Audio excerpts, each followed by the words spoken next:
je vais faire une petite introduction pour dire ce qu'est copilote, parce qu'on va parler quand même de copilote, alors une dizaine de diapos très rapides, et ensuite je laisse la place au docteur Partant pour nous présenter son projet. Alors copilote, c'est Maincare Solutions. Ça existe depuis 24 ans, c'est Maincare depuis 3 ans. Ça s'appelle copilote parce qu'historiquement, ça pilote des stockeurs, et c'est comme ça qu'on a mis notre premier pied dans une pharmacie. Et le métier de copilote, c'est de faire de la logistique, de gérer des stocks, de gérer des flux de stockage. Donc une activité historique très orientée logistique, toujours avec une couleur hospitalière, et qui est devenue 100% hospitalière depuis 2011 à peu près. Donc on équipe environ 8 CHU. 145 sites hospitaliers, tous les hôpitaux de Paris, ceux de Marseille et des établissements également au Québec. Alors, copilote s'inscrit dans un circuit du médicament, quand on parle du médicament, adossé à un dossier patient, Maincare ici, Crossway, d'autres. Dans l'environnement tel qu'on le présente ici, quand c'est bleu, c'est copilote, quand c'est orange, c'est le volet qu'on n'aborde pas. Ce qui veut dire que une fois que le dossier patient va informer copilote de ce qu'il y a à délivrer, copilote prend en charge l'approvisionnement, les achats, le stockage, la préparation, les traçabilités réglementaires éventuelles et le contrôle de remise au service par le biais de traçabilité des livraisons. Donc on est vraiment sur une activité quand même très logistique, mais qui prend en charge également un volet quand même administratif réglementaire dans le cadre du médicament. Donc le soin, c'est pas nous, la logistique, c'est nous, et la facturation, c'est pas nous. Donc des exemples ici de configuration de plateforme logistique hospitalière. Donc à gauche le CHU de Toulouse, ici à droite des configurations avec des stockeurs. Je pense qu'on doit être à Valenciennes ici. Et puis un cœur de métier aussi, le pilotage de robots de préparation de doses unitaires à administrer. Donc un gros savoir-faire aussi sur le pilotage de robots. Comme on fait de la logistique, on a une notion de cartographie assez détaillée, assez poussée, qui peut être représentée de différentes manières. On a toujours une vision en temps réel de qu'est-ce que j'ai et où. C'est un petit peu le débat de fond quand même quand on fait de la logistique. Et puis la logistique, elle a besoin de se mutualiser parce que vous n'êtes pas sans savoir que les établissements se regroupent en GHT avec des contraintes à géométrie variable. Il y a à peu près autant de GHT que de cas de figure et d'histoires à inventer.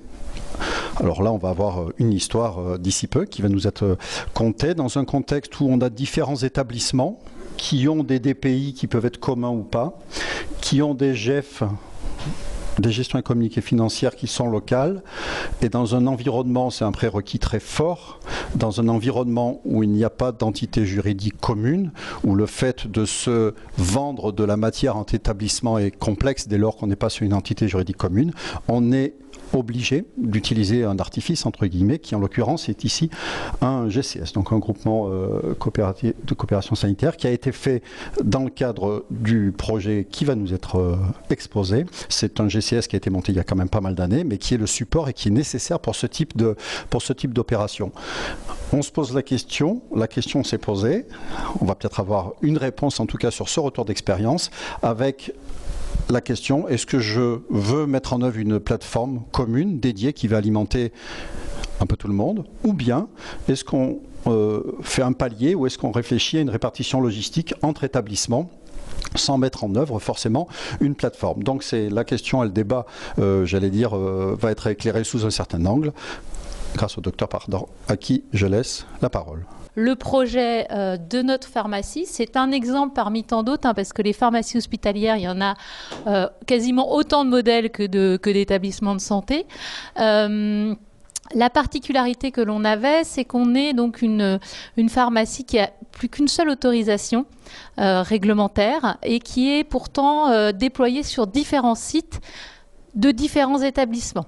Avec, on va le voir, des établissements qui se sont regroupés au sein d'une structure commune, mais pas d'une seule entité juridique, avec des GCS qui permettent le fonctionnement de cette mutualisation.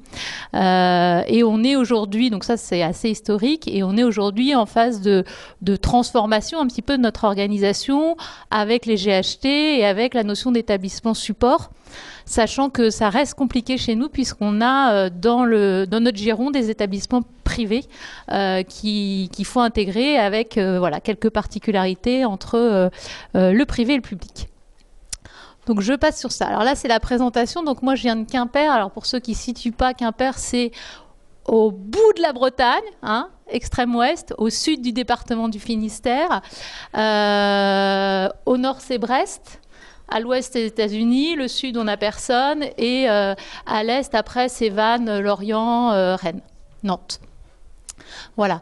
Donc Quimper est l'établissement principal hein, de ce GHT, c'est un gros centre hospitalier avec de la chirurgie, de la médecine, du SSR, de l'ambulatoire, des EHPAD, enfin tout ce qui fait un hôpital. À peu près toutes les spécialités représentées, sauf la neurochirurgie ou des choses comme ça. Et on a autour de nous plusieurs types d'établissements. Hein. On a des établissements de type établissement de proximité, de public, hein, par exemple à Douarnenez. On a la même chose à Pont-l'Abbé, mais qui lui est de type privé. Hein, il y en a un ESPIC.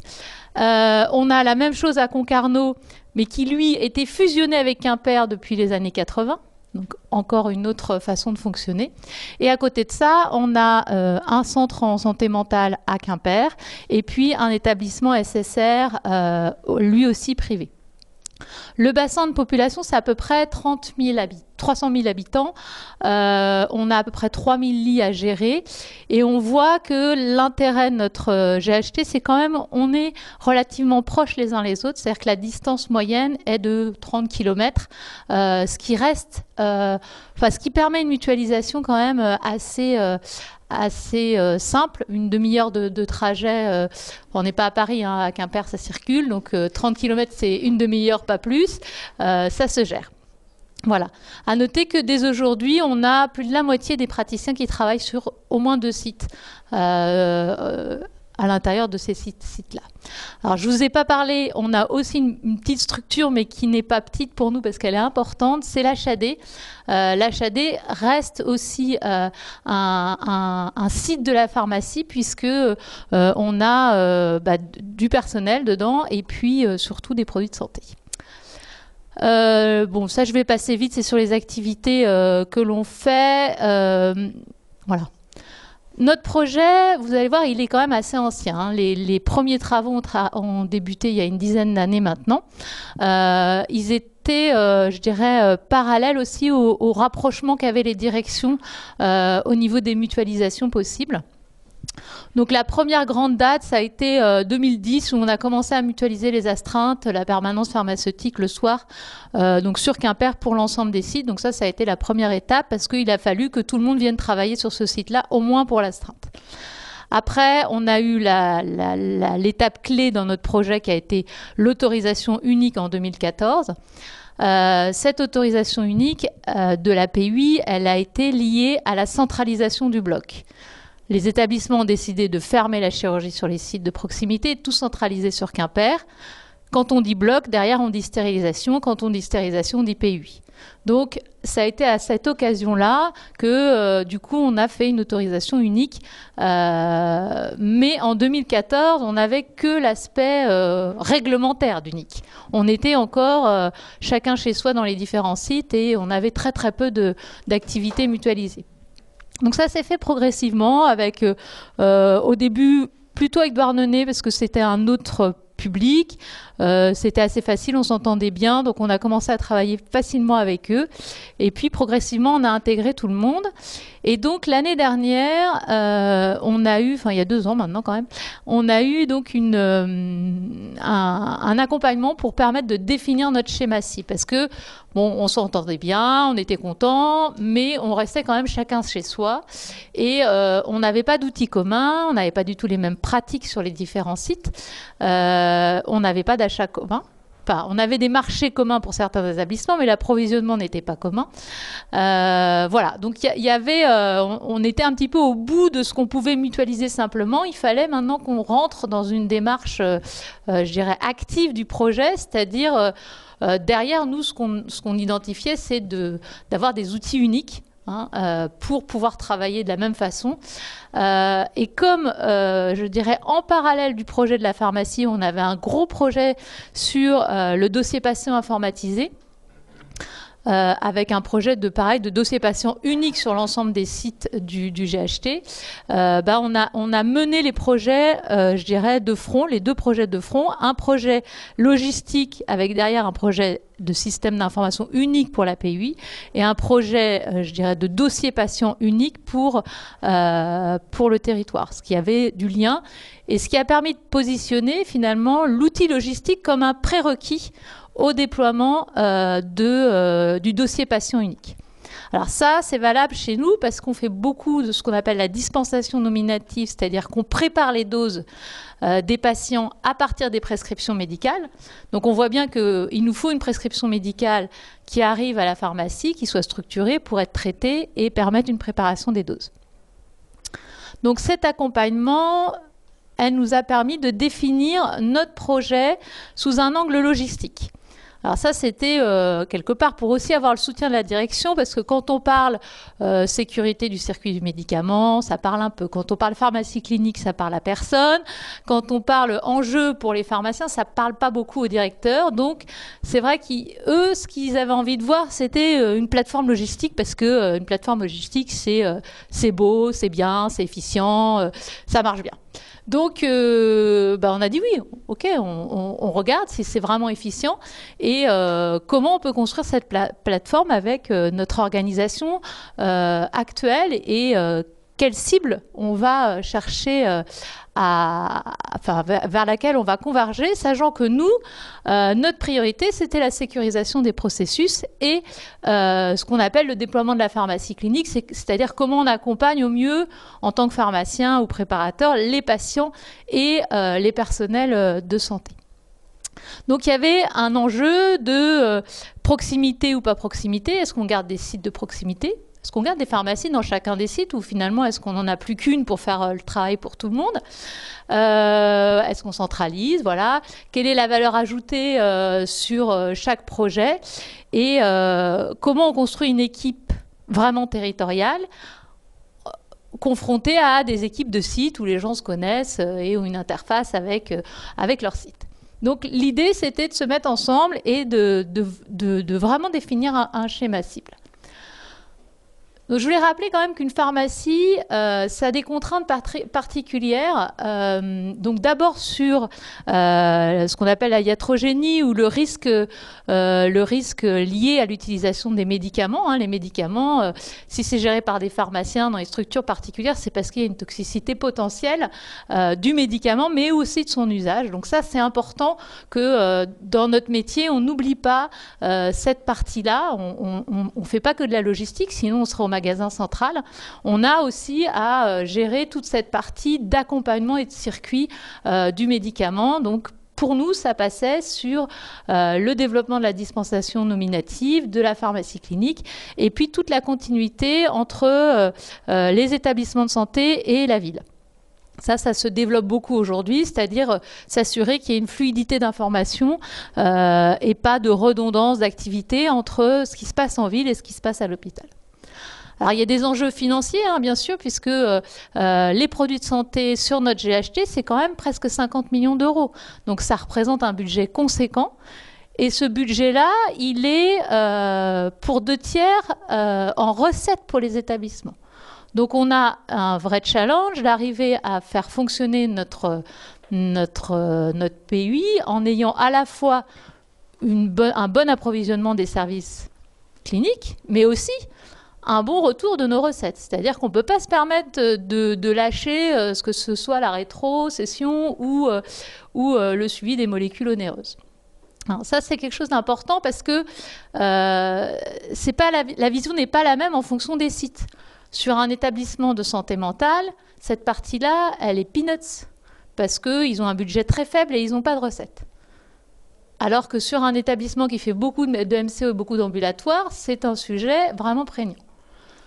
Enjeu managérial, évidemment, il y a 70 personnes à peu près, il y a des personnes qui ont un statut privé, public, enfin on a beaucoup de variations en fonction des sites. Et surtout, donc, une approche processus pour laquelle on était tous hyper motivés. Hein. On a toujours été très impliqués avec l'équipe informatique de nos différents établissements, hein, que ce soit dans le paramétrage du DPI, dans le développement autour des logiciels de la pharmacie. Donc, l'idée de travailler à la fois sur ce projet de DPI unique, mais aussi sur notre projet d'outils uniques, elle a été mûrie pendant longtemps. Et ce qu'on voulait surtout, c'était arrêter ce qu'on faisait jusqu'à maintenant, c'est-à-dire paramétrer 23 logiciels différents avec les produits de santé. Hein. 6 établissements, 23 logiciels, c'est quand même pas mal. Hein. Donc, l'objectif, c'était d'arriver à avoir un outil qui soit commun et dont on maîtrise, je dirais, l'ensemble du référentiel de façon centralisée. Alors, donc, la définition du schéma cible. Bon, voilà, je passe vite. On a été accompagné par une société. On a travaillé sur les attentes par rapport à la prestation qu'on pouvait fournir. On a travaillé sur la gestion des ressources humaines parce que, effectivement, ça, c'est un enjeu très, très fort dans le projet. Hein. À la fois les craintes de mobilité, les craintes des établissements de proximité de se faire bouffer par le gros, la crainte du gros de devoir faire tout le boulot et que les autres ne donnent pas leurs moyens. Enfin, tous ces sujets-là, tout le monde les a eus et il faut vraiment quand même rentrer dedans pour pouvoir mener un projet tel que celui-là. On avait des gros enjeux par rapport au marché unique sur le médicament et le dispositif médicaux, enjeux réglementaires puisqu'on avait une autorisation unique depuis 2014, donc on était censé acheter les médicaments de façon unique et on ne le faisait pas. Et enjeux pratiques parce que gérer des marchés pour du privé, du public de façon unifiée, on n'y est pas encore. Mais on va y arriver.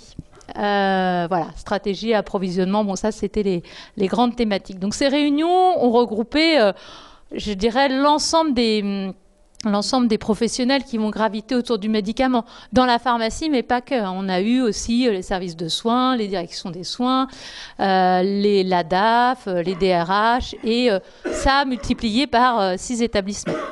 Donc c'était des petites réunions relativement sympas. Bon là, juste pour rappeler que l'importance de ce projet-là, il est aussi par la gestion de l'équipe. Hein, faire travailler ensemble 6 équipes différentes, c'est pas forcément évident. Les gens n'avaient pas forcément les mêmes statuts, pas forcément la même histoire, la même vision du métier de la pharmacie. Donc, et ce projet a amené des grandes craintes, hein, surtout sur la mobilité, par exemple, des préparateurs. Leur dire que demain, 30 km, je vous ai dit, ça fait pas beaucoup, mais quand il faut le faire tous les jours, c'est vraiment pénible. Quand on a l'habitude d'aller à pied ou en vélo au boulot, voilà.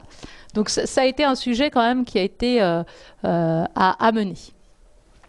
Alors le premier point à traiter dans ce projet-là, c'était quel processus d'approvisionnement on a. Alors quand on entend approvisionnement, il y a deux axes. Hein. Il y a l'axe fournisseur, c'est-à-dire comment on commande les médicaments, comment on les réceptionne. Et puis il y a le processus vis-à-vis de nos clients, c'est-à-dire les services. Comment on envoie les médicaments dans les services. Et dans le cadre d'une plateforme, est-ce qu'on gère de la plateforme vers l'ensemble des services ou est-ce qu'on fait un relais dans les pharmacies de site? Tout ça en fonction des critères liés aux produits de santé, hein, le prix du produit, le volume qu'il représente, le poids, parce qu'effectivement, centraliser l'approvisionnement de produits hyper lourds, ça pose question, parce que ça veut dire qu'on réceptionne pour renvoyer quelque chose qui est lourd. Enfin, voilà. Donc on a réfléchi à tout ça.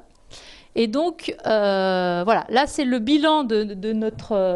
alors ça c'est d'abord le bilan de l'existant, hein, et puis on va voir les différents scénarios qui ont été proposés. Donc l'existant, c'est que les fournisseurs nous livrent tous, hein, et nous, on livre tous, chacun, nos services. Petite exception...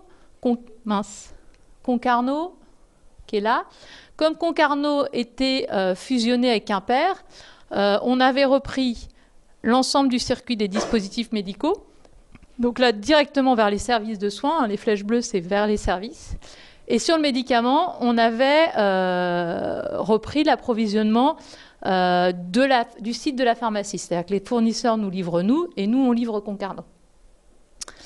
Sur les solutés, on garde une livraison par les fournisseurs sur les sites parce que voilà, c'est lourd. Donc, les scénarios proposés, soit on reste comme on est, soit on fait une plateforme. Donc ça, c'est ce que je vous disais. Soit on réfléchit aussi, enfin, on fait une plateforme. Et aussi, l'autre question à prendre en compte, c'est est-ce qu'on livre les sites ou les services? Évidemment, il faut prendre en compte le coût du transport, puisqu'aujourd'hui, on ne paye pas le transport, puisque les fournisseurs nous livrent. Donc, le premier scénario, qui était le scénario attendu par nos directeurs, hein, la plateforme. Donc, la plateforme, on a finalement assez vite balayé l'idée de reconstruction d'une plateforme. Parce que ce qu'il faut vous dire, c'est que la pharmacie qu'on a à Quimper, elle est pas mal, elle est assez grande, mais elle n'était pas suffisante non plus pour reprendre tous les personnels, enfin, voilà, tous les processus de tous les sites. Donc, ça voulait dire construction. Et puis, ce qu'on s'est rendu compte, c'est que aujourd'hui, les flux, la majeure partie des flux, ils sont sur Quimper. Donc, aller construire une plateforme à distance, nous, on est au sous-sol de l'hôpital. Donc, aller en construire une à distance, ça voulait dire ajouter de la logistique déjà pour Quimper. Or, nos produits étaient majoritairement à destination des étages du dessus, donc ça paraissait un peu incongru d'aller se mettre à côté. On n'arrivait pas à trouver un ROI, hein, puisqu'il fallait des coûts de construction qui étaient quand même très très importantes. Et puis, on n'était pas mûr dans les organisations, puisqu'aujourd'hui, on va le voir, on a un fonctionnement de super pharmacie, parce que nous, on est open bar, les services viennent tout le temps nous voir, ils nous aiment bien, et on dépanne énormément. À tort, mais toujours est-il qu'on dépanne énormément.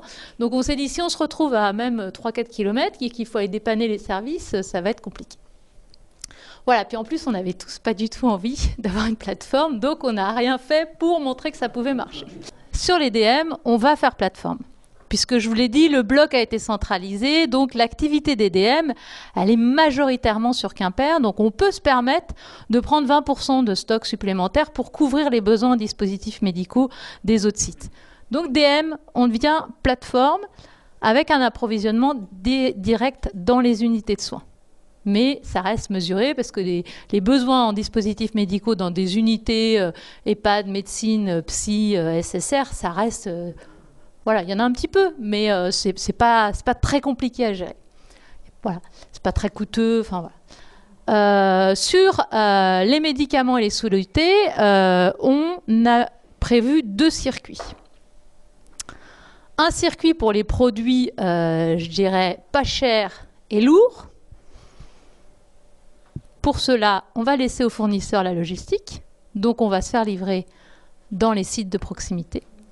Et un circuit pour les produits chers et qui ne tournent pas, où là, on va devenir, à Quimper, la plateforme, mais en mode grossiste, des autres sites. Alors, quand je dis en mode grossiste, ça veut dire qu'on ne va pas aller livrer nous-mêmes les services, mais on va aller livrer nos sites à partir de notre stock de produits coûteux. Mais voilà. Donc ça, c'est résumé par ce schéma-là. Hein. On voit que les fournisseurs, ils vont livrer principalement Quimper. Donc sur le médicament, ça représente 150 fournisseurs et à peu près 5000 commandes annuelles. Pour le dispositif médical, ils vont fournir que Quimper. Et il restera sur l'ensemble de nos sites de proximité, c'est-à-dire Concarneau, Pont-l'Abbé, Douarnenez, le PSM, un petit nombre de fournisseurs qu'on a définis comme étant les fournisseurs de solutés massifs, lourds, et les fournisseurs de produits génériques. Donc on a choisi, comme l'objectif était quand même la diminution du nombre de commandes, on a choisi 10 fournisseurs qui sont les 10 fournisseurs de produits pas chers, pour lequel on va pouvoir faire une commande par mois. On va pouvoir gonfler nos commandes parce que de toute façon, comme c'est pas cher, on pourra faire un peu de stock. Et le reste, ça sera géré par Quimper. Donc ça veut dire qu'en termes de dimensionnement des pharmacies, hein, on va avoir sur Quimper l'établissement support, la grosse pharmacie, avec toutes les activités, au-delà de la logistique, hein, toutes les activités de pharmacotechnie, les chimios, le préparatoire, la sté, enfin voilà. Tout ce qui est donc commande fournisseur et puis gestion de la plateforme avec une centralisation sur les DM et puis comme je vous l'ai expliqué sur le médicament, une semi-centralisation pour les produits chers et qui ne tournent pas. Et puis sur les sites de proximité, on va garder une pharmacie parce que ça c'était important pour nous aussi. On va garder une équipe de pharmaciens avec des préparateurs qui vont pouvoir aller au contact des patients, rendre service aux patients aussi du territoire, enfin du bassin, parce que y aura de la rétrocession, il y aura un lien avec les services et il y aura de la dispensation nominative, donc une activité de production dans le site. Parce qu'on ne se voyait pas non plus avoir des sites de pharmacie avec que, on va dire, de la pharmacie clinique, c'est-à-dire que des pharmacies un peu délocalisées dans les services. On trouvait que c'était important que pour les pharmacies restent sur toutes ces villes-là, qu'on ait une activité de production et c'est pour ça qu'on a continué notre projet sur le développement de la dispensation nominative. Donc ça, c'est l'autre partie du projet. Je vais passer un peu plus vite parce que c'est moins le sujet de l'atelier ici. C'est tout le développement de l'approvisionnement dans les unités de soins. Donc, dans une unité de soins, on a plusieurs modes d'approvisionnement. Soit on envoie des boîtes, ce qu'on appelle la commande globale. On a une liste de courses et on envoie la liste de courses. Ça peut être organisé avec des jours de commande, etc. Ou ça peut être en mode urgent, c'est-à-dire dépannage. J'ai plus rien, au secours, il me faut ma boîte.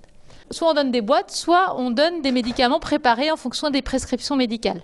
Ça, c'est ce qu'on appelle la dispensation nominative. Et cette dispensation, elle peut être faite manuellement ou avec des automates, comme on en a vu tout à l'heure. Donc, le constat sur notre territoire dans ce sujet-là, c'est que on aurait dû être comme ça, là, c'est-à-dire en triangle, avec majeure partie de dispensation nominative et puis le reste de façon dégressive. Et nous, quand je vous dis on est pharmacie open bar, c'est que on fait tout, quoi. On fait du nominatif, puis après on donne du global, et puis on donne aussi des besoins urgents toutes les 5 minutes. Et en fonction de nos sites, on avait une répartition très très différente. Par exemple, à Pont-l'Abbé, ils ne font pas du tout de dispensation nominative. À Douarnenez, ils font tous leurs lits en dispensation nominative automatisée. Eux. Voilà, à Concarneau, on ne fait rien. Saint-Yvi, on ne fait pas grand-chose. Donc, il fallait harmoniser cela et définir un modèle commun. Donc, l'objectif ce qu'on a défendu, nous, c'est de pouvoir changer notre mode d'automatisation. Déjà, c'est-à-dire qu'aujourd'hui, on travaille avec des automates, ce qu'on appelle de déconditionnement, c'est-à-dire qu'on déconditionne les médicaments, on les met dans des petites cassettes et puis ça prépare les doses. Ça marche super bien, mais ça marche pour des médicaments qui ne sont pas coûteux et qui ne sont pas stables. C'est-à-dire qu'une fois que c'est produit, si ce n'est pas utilisé, ça va à la poubelle. Donc on ne peut pas récupérer des médicaments qui ne sont pas donnés. Il y a beaucoup de contraintes. Il y a un temps lié au déconditionnement qui est important, qui est quand même très fastidieux. Donc on voulait avoir une démarche d'automatisation sur des automates, alors pas forcément de cette marque-là, mais de ce type-là, c'est-à-dire qui emballe la dose, qui coupe la dose et qui l'emballe, et donc qui garde le conditionnement, ce qui permet une réutilisation et pas de gaspillage normalement. Donc ça, c'était le premier point. Et surtout, le point important, c'est que on voulait monter en charge. C'est-à-dire qu'on voulait arrêter la dispensation manuelle et puis au global, monter notre nombre de lits sur l'ensemble des sites.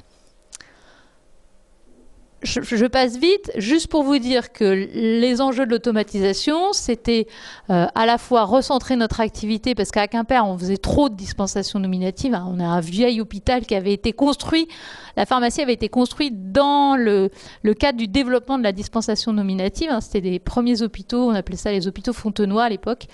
Et en fait, tous les lits étaient mis en dispensation nominative. Donc on sait aujourd'hui que c'est pas bien de faire ça parce que sur des lits comme la chirurgie où les patients ils restent 2-3 jours, ça sert à rien de faire de la dispensation nominative.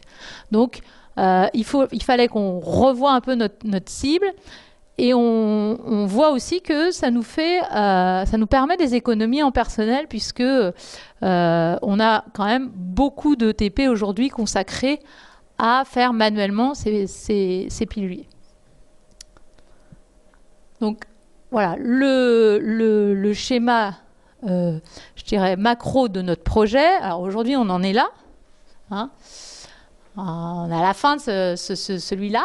On a travaillé sur nos marchés. Là, on travaille sur notre système d'information commun avec la mise en place du WMS, la GEF unique, et puis en parallèle le DPI. Et puis là, ce qu'on est en train de travailler, c'est la plateforme administrative. Donc la deuxième étape, ça sera la mise en place de la plateforme d'approvisionnement. Donc là, on n'est que dans l'intellectuel, là, on est dans le paramétrage des outils, la définition des marchés, tout ce qui est paramétrage de copilote, en gros, hein, et de GEF. Et demain, ce qu'il faut qu'on arrive à faire, c'est la plateforme d'approvisionnement, ce que je vous ai expliqué tout à l'heure, hein, la centralisation de l'approvisionnement du DM et le mode grossiste pour ce qui est cher. Et donc pour ça, il faut qu'on ait déployé copilote sur l'ensemble de nos sites. En parallèle de ça, il faut qu'on automatise au moins tous nos lits qui sont aujourd'hui en manuel pour récupérer un peu de ressources pour gérer la plateforme. Et puis donc après, on déroulera le projet. Donc mise en œuvre de copilote, c'était le projet de l'année, là, 2019-2020. Copilote pour nous, c'est quoi? C'est d'abord et avant tout un référentiel unique. Hein, donc on arrête les 26 recopies de paramétrage. Donc un choix unique dans les références, mais aussi dans la façon dont on gère ces références. Et ça, c'est des fois pas toujours évident. Des marchés uniques, bien sûr. Et puis, toute une réorganisation RH en fonction des missions, de qui fait quoi autour de ce référentiel. C'est-à-dire, quel est le métier de l'agent administratif, quel est le métier de l'ouvrier, quel est le métier du préparateur, du pharmacien, qui code dans les logiciels, qui fait... Enfin, voilà, c'est tout ça qu'il a fallu repenser.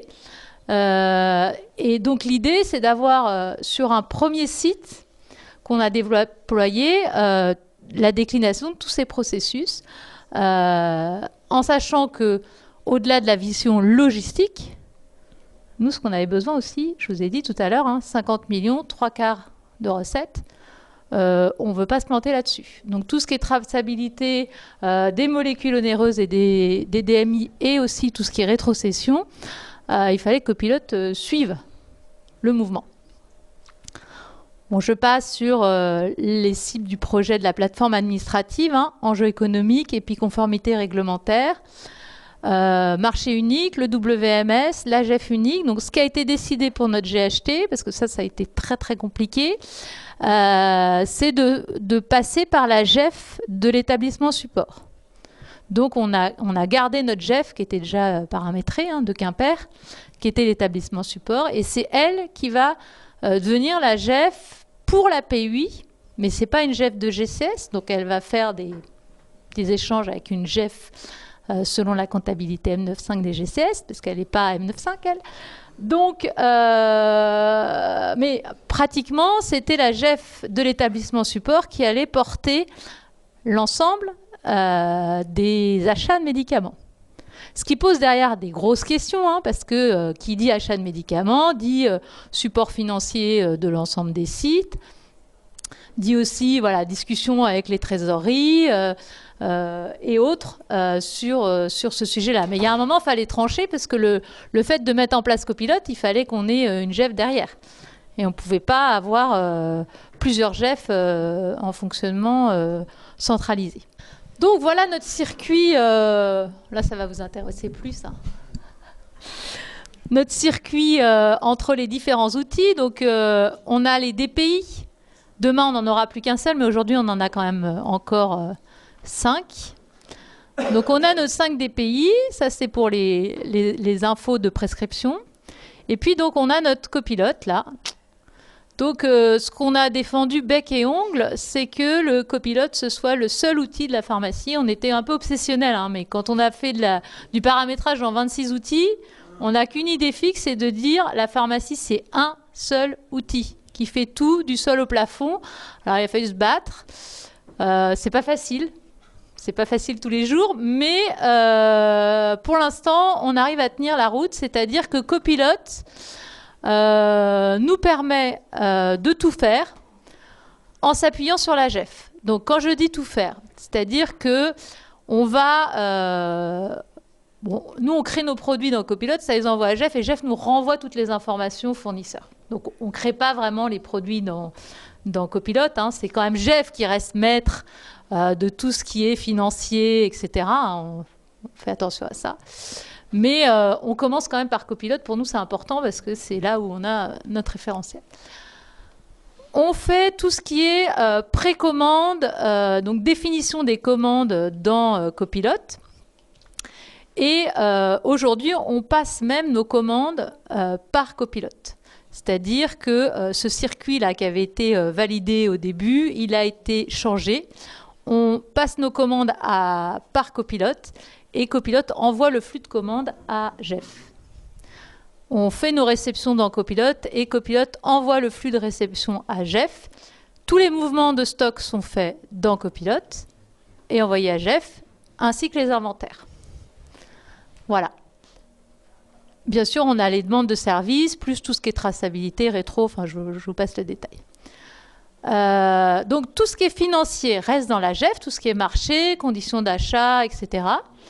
Le stock au titre financier, il est dans la Jeff, puisque tous les mouvements sont dans la Jeff. Et donc Jeff, après, il y a des échanges avec la Jeff des GCS. Mais je dirais ce point-là, il est encore à bien travailler. Donc là, c'est les différentes interfaces pour vous montrer que... Bon, je vous ai menti, je vous ai dit qu'on n'avait qu'un logiciel, mais en fait, on en a un peu plusieurs. Bon, HM, c'est le futur des pays. Bon, là, normalement, c'est des interfaces. On a Chimio, pour les chimios. Là, on n'a pas vraiment une interface encore avec Copilote. On attend d'avoir une belle interface sur les numéros de lot, par exemple. Jeff, et puis après, bon, Hospitalis, les fournisseurs, BO, la gamme. Donc, le bilan à 4 mois, là, on a démarré le 12 juin. Donc, juste en termes de déploiement, on a commencé le projet réunion de lancement. Jacques est venu chez nous au mois de septembre, donc 2018. Non, 2018, septembre 2018. On a vraiment attaqué le projet avec le chef de projet Manker là, et nous en janvier sur les référentiels, l'implémentation, découvrir un peu l'outil. Et donc on a lancé le déploiement par le site de Quimper, donc l'établissement principal, et celui de Concarneau, parce que comme on est fusionnés, on fonctionnait ensemble, sur le secteur du médicament, uniquement. Donc on a coupé la pharmacie en deux. Les dispositifs médicaux restaient avec leur fonctionnement Jeff, Génois, Co. Et nous, on a basculé, le médicament a basculé sur Copilote. On ne voulait pas tout faire parce que on avait un peu peur et je pense qu'on a eu raison de ne pas tout faire d'un coup. On a préféré commencer par l'établissement principal parce qu'on avait tous les enjeux d'interface avec la Jeff qui étaient quand même fondamentaux dans ce projet-là. Et donc travailler sur un circuit sur un site de proximité, c'était pas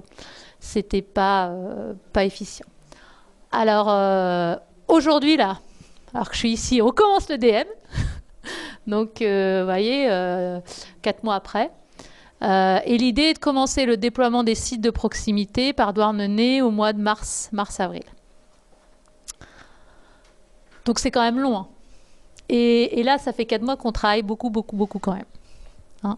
Pour à la fois faire que Copilote, qui est bien, mais qu'il faut ajuster quand même, marche correctement, que l'interface avec la Jeff marche bien, et puis surtout que nos pratiques s'intègrent à ce nouvel outil, parce que on dit que les outils s'adaptent aux besoins des métiers, mais on s'adapte quand même pas mal aussi aux solutions proposées. Et puis ça nous a amené, c'est ce que je mettais ici, à vraiment repenser nos organisations et nos approches métiers en fonction des différents processus. Donc ce qui est bien, c'est qu'on a une très bonne réactivité. On a un chef de projet qui est pas sur place, il est à l'autre bout de la France. Mais avec les mails aujourd'hui, ça marche quand même pas trop mal. Bon, je crois qu'on reçoit à peu près 50 mails tous les jours de Copilote parce qu'on essaye de... Voilà. Après, ce qui a été compliqué aussi, c'est de faire que toute l'équipe s'implique dans le projet, que le secteur des DM soit au courant de ce qu'on travaillait sur le médicament, même s'il commençait plus tard. Donc, bon, il y a beaucoup d'échanges, tout n'est pas à garder, mais voilà, ça permet de se tenir au courant. Ce qui a été énorme pour nous, c'est qu'on a une vraie gestion de stock. Parce que ce que je ne vous ai pas dit avant, c'est qu'à Quimper, avant, on travaillait avec Génois. donc qui faisait la dispensation nominative, qui faisait les commandes globales et qui basculait le stock pendant la nuit. Donc on n'avait jamais de vision de stock. Et on avait toujours des stocks faux, mais toujours. Donc on avait beau faire des petits inventaires tournants tous les jours sur certains produits, enfin, c'était très très compliqué. Donc là, pour nous, c'est génial parce qu'on a le produit, on sait qui a fait quoi à quelle heure, par quel moyen, et ça là-dessus, voilà, les stocks sont directement. En plus, donc on est parti sur un système de gestion des entrées-sorties au terminal, hein, donc tout est enregistré, tracé au data matrix sur le médicament. Donc ça c'est vraiment top et ça marche bien. Donc voilà, les préparateurs qui étaient un peu frileux au début, parce qu'on leur a dit maintenant c'est terminé, vous arrêtez de prendre les médicaments sans prendre le terminal. D'habitude ils prenaient le truc puis ils faisaient la sortie quand ils avaient le temps. Donc là ils ont pas, enfin la sortie se fait parce qu'ils douchent le produit. Hein. Donc ça a été le grand changement et c'est c'est très appréciable. Aujourd'hui, je peux dire quel stock j'ai. Alors là, on remet en place les inventaires, hein, donc on aura un petit peu d'écart. Hein, c'est pas non plus miraculeux. Il y a encore quelques boîtes ou quelques comprimés qui peuvent passer à la trappe, mais voilà, c'est surtout cette lisibilité de la vie du produit et des mouvements sur le produit qui est quand même très appréciable. Alors, ce qui est compliqué et ce qui bloque un peu aujourd'hui, principalement, ce qui est difficile là, c'est notre lien avec le service informatique pour des problèmes d'architecture et je dirais d'objectifs de mise en production massive, d'hébergement, enfin des contraintes informatiques sur l'application, qui est une application qui marche bien mais qui est un peu antique. Ils me disent, moi j'y connais rien. Bon, après, ce qui est compliqué, c'est en fait, je dirais, c'est l'incompatibilité fonctionnelle et financière, puisque nous, des fois, on veut commander, et puis Jeff bloque parce que voilà, le marché n'est pas bien renseigné, ce qui est normal, hein, mais ça nous a permis de prendre conscience de certaines contraintes qu'on n'avait pas avant, parce que finalement, la Jeff, on ne l'avait pas paramétrée avec beaucoup de verrous chez nous. Hein. Et le fait qu'on soit dans un mode interface, on a des verrous qui sont arrivés de contrôle financier. Ce qui nous manque un peu, c'est de ne pas avoir de console de suivi d'interface, hein, c'est-à-dire de pouvoir renvoyer des lignes qui ne sont pas passées parce que justement le marché n'était pas bon, qu'il fallait modifier ou des choses comme ça. Voilà. Et puis, on n'a pas encore le requêtage, c'est-à-dire que aujourd'hui, nous, toute notre suivi budgétaire est basé sur la GEF. Hein. On peut continuer à le faire sur la GEF, on a nos données dans la GEF. Mais bon, moi, j'aimerais bien qu'on passe aussi par un suivi avec des données autres que budgétaires, c'est-à-dire, je vous ai expliqué, hein, on est open bar, on fait beaucoup de dépannage urgent, de commandes globales. Moi, je voudrais avoir un suivi sur, par service, combien ils m'ont fait de commandes urgentes, combien de fois ils ont dépassé leur taux de commandes en fonction de leur jour prévu, enfin, tout ça. Donc, ça c'est encore à développer. Il nous reste à bien finaliser. On a commencé la traçabilité des molécules onéreuses et la rétrocession, mais il faut qu'on la stabilise. Hein. Et puis, il faut surtout qu'on la délocalise pour la traçabilité dans les unités de soins. Pour l'instant, on n'est pas allé là. Et puis, donc, après, c'est mettre ça chez les petits copains. Prochaine étape. Sur cette plateforme, là, on a vraiment mis en évidence qu'on avait besoin d'un temps d'encadrement administratif. C'est-à-dire qu'avant, on avait un temps qui s'occupait de la gestion des marchés, mais pas de l'approche référentielle, ni de l'approche stock, ni de l'approche financière de la pharmacie.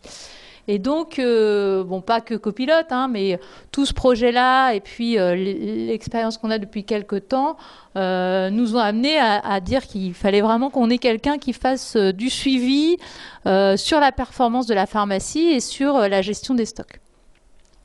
Parce qu'on a quand même tous les jours à vérifier que nos stocks, qu'il n'y ait pas trop d'écart, enfin, qu'il n'y ait pas d'écart entre Jeff et Copilote. Hein, donc tous les jours, on vérifie ça.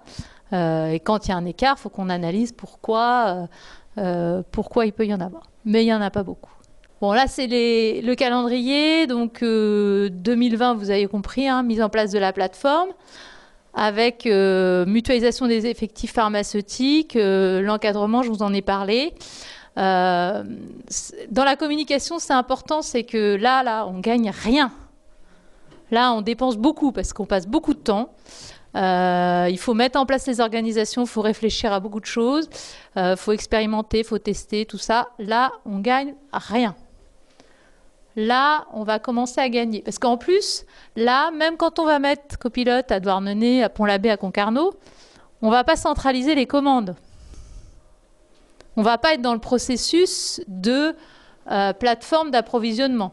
Donc là, on va dépenser de la ressource à faire de la liquidation, mandatement, contrôle facture et tutti quanti. Donc, à ce moment-là, là, on va commencer à gagner un peu parce que on aura mis en place de l'automatisation et derrière, de la dispensation, là, et derrière, on va pouvoir développer notre plateforme logistique. Donc là, on va centraliser les commandes, diminuer le nombre de commandes et donc gagner de la ressource administrative. Voilà. Puis après, bon, c'est le projet autour de Concarneau parce qu'il faut qu'on refasse la pharmacie. Je passe. Investissement ROI. Alors, en coût. Et copilote n'est même pas dedans. Parce qu'il était avant. Comme ça, il n'y a pas de prix. Bon, les automates, un automate, en gros, c'est 400 000 €. Travaux sur Quimper, aménagement. Bon, là, c'était un peu élevé. Je pense qu'on peut s'en sortir à moins. Travaux sur Concarneau, pareil. Logistique intercite, ça reste à travailler. Bon, un coût quand même substantiel. Les gains, il y a du gain RH. Ça, c'est évident. Il y a surtout de la performance. Aujourd'hui, je dirais, on a déjà une performance sur Quimper, mais on peut en faire profiter tout le monde. Ne serait-ce qu'en termes de marché aussi. Il y a pas mal de types de remises qui amènent parfois quand même quelques milliers d'euros qui peuvent être intéressantes pour les autres sites. En termes de structure, puisque dans le projet, on va fermer le site du SSR. Là, je ne vous ai pas dit, mais il y a un site qui ferme. Plus qu'une seule maintenance logicielle, un seul abonnement. Bref, une seule fonction achat, une seule fonction GRH et puis affaires médicales. Et puis, bon, bien sûr, la qualité, c'est ça qui va que nous, on n'oublie pas. Ce que je vous ai dit, donc les commandes, elles vont augmenter pour Quimper au départ, puisqu'on va récupérer toutes les commandes de tous les sites. Mais dès qu'on va mettre en place la mutualisation, on va les diminuer. On a un gain des stocks PUI, ça c'est indéniable. Les sites de proximité, ils n'auront plus de produits coûteux, ils n'auront que du pas cher. Donc le stock, il va être vraiment minimisé. On doit avoir du gain sur les sites, dans les unités de soins, du gain de stock aussi. Voilà, puis bon, ça c'est l'augmentation de la dispensation, je passe. Et donc ça c'est le projet final. Donc on n'aura plus que 5 sites. On ferme le site de Saint-Ivy. On a Quimper qui fait plateforme optimisée, on appelle ça. Donc plateforme DM et puis produits chers et à faible rotation, qui assure la dispensation pour CELI, mais pas pour les autres, que pour CELI. On a Douarnenez qui fait de la dispensation pour CELI et puis qui achète ses génériques et ses solutés. Pareil pour Pont-l'Abbé et pareil pour Concarneau. Et puis on garde notre établissement de santé mentale avec aussi une production automatisée. Donc voilà le schéma prévu pour... je pense maintenant on va être sur 2023 quand même. Peut-être 2022, on verra, en fonction de l'état d'avancement. Après, principalement des investissements sur l'automate et puis sur les automates et sur les réaménagements de sites. J'ai une question sur la gestion du référentiel. Quelles sont les personnes qui gèrent ce référentiel et sur quel temps? Alors aujourd'hui, on a la gestion du référentiel, c'est-à-dire le paramétrage dans les applications. Aujourd'hui, c'est des pharmaciens. Donc il y a 2 pharmaciens sur le médicament et 2 sur l'EDM. Et ça pour l'ensemble des sites. Par contre, le choix de ce qu'on met dans ce référentiel, c'est réparti sur l'ensemble des pharmaciens puisqu'on a défini une répartition par classe thérapeutique, cardio, digestif, machin. Chacun a sa classe et chacun est responsable de la définition du référentiel dans cette classe-là. Par contre, le paramétrage, et surtout en ce moment, Là, moi, j'ai dit 2 max parce que voilà, il ne faut pas se planter là-dessus. Aujourd'hui, non. Après, l'agent administratif, j'attends. Peut-être qu'il y a certaines choses qui pourront être faites par lui. Alors, sachant que ça, c'est pour copilote. Pour Jeff, on a quelqu'un qui est responsable des marchés, de la cellule marché, qui va renseigner les marchés dans Jeff. Donc là, il y a une intervention d'un agent administratif pour enregistrer les marchés. Mais le paramétrage à Jeff, l'accès à Jeff pour l'ensemble de l'équipe a été verrouillé, sauf pour ces 4 pharmaciens-là. Et après, ça va être la question, quand on va attaquer les autres établissements, que tout le monde adhère à cette démarche qui est quand même assez centralisée. Voilà, bon, on en a discuté ensemble. Hein. Après, on va le voir dans la pratique. Est-ce que, alors d'abord, du coup, vous n'avez pas réévalué le fait de faire de la DDN sur l'ensemble de vos lits? Si. Ah si, parce que là, je vous ai dit, on passe de 800 à 2200, mais on pourrait faire 3000. C'est-à-dire qu'aujourd'hui, on a 600 en manuel et 800 en automate fausse, là. Sur les 600 en manuel, il y en a 200 qu'on va arrêter de faire. Qui sont En fait, la cible de notre automatisation, c'est les services de médecine, les SSR et les EHPAD. On enlève la chirurgie et l'ambulatoire, les soins palliatifs, les urgences, enfin tout ça, bien sûr que non. Hein. Mais dans ce qu'on faisait aujourd'hui, et ce qu'on ne fera plus, c'est principalement la chirurgie. Et pour bien comprendre le schéma, là, deuxième question, parce que c'est des machines que je ne connais pas. Sur chacun des sites déportés, c'est des automates de fabrication nominatifs. Hein? Oui. Chaque site... Ouais, chaque site... Ah non, PDESS, c'est la permanence. Ça, c'est la ligne de permanence. C'est le fait qu'il y ait un pharmacien qui soit là toute la journée pour tenir la boutique. Les automates, en fait, ce que j'expliquais, c'est que pour nous, un site doit faire de la production. Et la production minimum sur un site, c'est de faire la dispensation nominative dans notre projet. Hein. Et donc, pour cela, la faire de façon automatisée. Alors, il se trouve qu'aujourd'hui, on a 3 automates déjà sur les sites, ce qu'on appelle ancienne formule, la déconditionnement. Donc, c'est ces 3-là. Là. Hop, hop. Ça, là. Ça, c'est les automates qu'on a déjà. Donc, ceux-là, quand ils ne marcheront plus, on les remplacera. Mais là, on ne va pas les mettre à la poubelle, à moins qu'on trouve quelqu'un qui veuille nous les racheter. Mais ce n'est pas prévu. Donc, on va les garder. On va les laisser sur les sites où ils sont. Hein. C'est-à-dire, il y en a un à Douarnenez, il y en a un à Quimper, santé mentale. Et il y en a un qui est aujourd'hui à Quimper, mais qui fait des services d'EHPAD et qui va migrer à Concarneau. Et donc, on va acheter ceux-là qui coûtent quand même beaucoup plus cher. Hein. Donc, d'abord à Quimper pour libérer de la ressource, pour remplacer le manuel. Et puis à Pont-l'Abbé pour faire quelque chose qu'aujourd'hui, Pont-l'Abbé ne fait pas du tout de thunes. Voilà. Vous avez déjà fait un choix des nouveaux automates? Alors, on a fait un choix dans le mode. Mais sur la photo, alors là, j'ai pas remis de non contractuel. Alors, on n'est pas marié avec Ecodex, on n'a aucun encore contrat avec eux. On n'a pas du tout lancé la procédure. Non. Mais c'était pour illustrer. Hein. Pas du tout. On n'a pas fait de choix de fournisseur. On a fait un choix de mode. C'est-à-dire que sur les automodes, il y a 2 grands modes d'automatisation. Il y a le mode pas cher qui marche bien, mais qui nécessite beaucoup de ressources parce qu'il faut déconditionner les médicaments. Et puis il y a le mode un peu plus cher qui emballe le médicament, mais qui ne perd pas son intégrité, donc qui permet aussi de le réutiliser, etc. Donc nous, on a fait le choix, après avoir fait ce choix-là, hein, parce qu'on a commencé par ça, et on n'en est pas mécontent, hein, ça marche bien. Mais pour ce qui nous reste à faire comme type de lit, on a fait le choix de passer à celui-là. Mais on ne l'a pas acheté, on n'a pas passé le marché, ça sera peut-être un autre fournisseur, je ne sais pas encore.